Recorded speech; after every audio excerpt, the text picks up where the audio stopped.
ஸ்ரீசக்கரம் தன்னில் அமர்தராஜேஸ்வரி சின்மயானந்த சிவ மனோகரி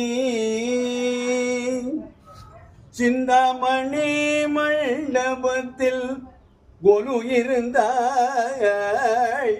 சிந்தாமணி மண்டபத்தில் கொலு இருந்தாய். எங்கள் சிந்தையிலே வந்து குடி புகுந்தாய்.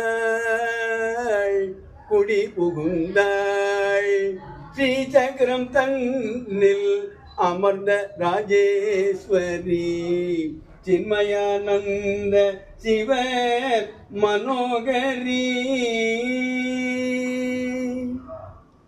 அலைமகள் கலை மகள் கீதம் பாட